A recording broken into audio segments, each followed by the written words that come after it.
welcome back to Susan's Sunday Spotlight. This week I have a brand new game for you. This one is called Mystery Bag. This week's game I have for you is actually in my 2D and 3D shape activity unit, which I'll link below. But I wanted to share this game with you because it's really easy to use in your classroom, and it's a great way after you've introduced all of the 3D shapes that you go over in first or second grade. It's just a fun way to kind of practice them. I also have a few other ways that we play this game in the classroom, not necessarily with shapes, so I'll go ahead and share those later in the video. But for now, let's get started. So, mystery bags. As always, if you are liking these videos, please go ahead and give them a thumbs up and make sure you subscribe to my channel.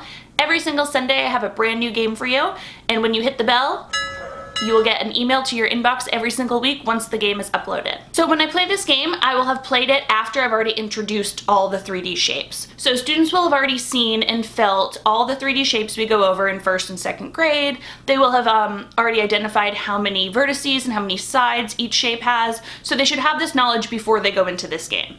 This is just like a fun practice kind of review game for them with a little twist.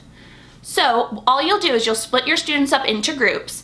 And you'll have 4, 5, maybe 6 different bags around the classroom. You'll have them in different tables. Each bag will have its own number at the table, and the groups will quietly go over to the bag. And now I make sure that they're quiet during this activity because the goal is for them to not share their answers with the other groups. Their goal is to see if their group can get this correct. So they'll take turns with their group at the table. They'll put their hand in their bag. In order to guess what's in the bag, they will have to determine how it feels. Does it have any flat sides? How many vertices does it have? And I will usually have the anchor chart up so they can use it for reference during this time. Once each student in the group has felt the bag, I have them huddle together and they will whisper to each other until they've made a consensus on what they think that shape is. Then they go ahead and write it in the recording sheet. I give each group about a minute at each station, and then when the timer goes off, they put the bag back in the middle and they walk to the next table together. The whole group will rotate together, they'll go to the next bag, all stick their hands in, try to determine what shape it is, come to a consensus, and write it down on the recording sheet. Once all the groups have gone to every single bag and figured out what it is, we will go ahead and reveal all of the shapes together. Like I mentioned earlier in this video, I usually play this with 3D shapes. In fact, I have this activity in my 3D shape unit, but I wanted to show you some other ways that I play mystery bags that I've played in the past couple years.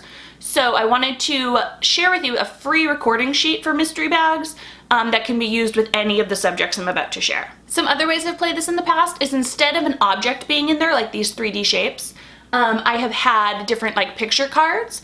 And so we might be working on short vowels, long vowels, digraphs, blends, whatever. They will have to go ahead and look at all of the picture cards inside and try to determine what's the same about all of them. So maybe inside the bag there's a picture of a shell, a shamrock, and a shoe. And they will decide that the mystery bag is all about words that start with SH. With that idea in mind, this game can also be pretty similar to the What's Missing game that I shared. I'll go ahead and link that in the cards up here so you can see that game. Basically those same type cards can go in this bag, and instead of doing it individually, you could do it as a mystery bag type activity where the whole group does it together and they go around to each table together. Lastly, another way I've played this game is inside the bag, instead of again an object being in there, you can have clues. I've seen it in kindergarten where students were working on their letters, and so inside there would be pictures of objects all starting with the letter F.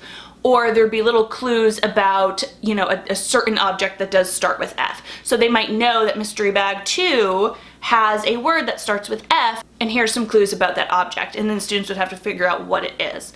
So there's a few different ways you can go ahead and play this game. So mystery bags is a fun game I like to use in the classroom. It gets students up, walking around, and working with their classmates, which is a lot of fun.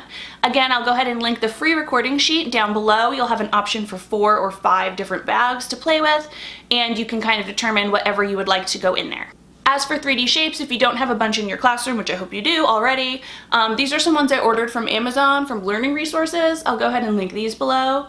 There's 14 different solid pieces that all come together. My boys love playing with them. As always, if you're liking these videos, please give me a thumbs up and make sure you subscribe to my channel. I will definitely be coming at you next Sunday with a brand new game. And actually, in the meantime, I've been filming a few other videos all related to classroom activities and classroom strategies that I've kind of worked on in the past. and I'm excited to share those with you too. See you next week. Bye.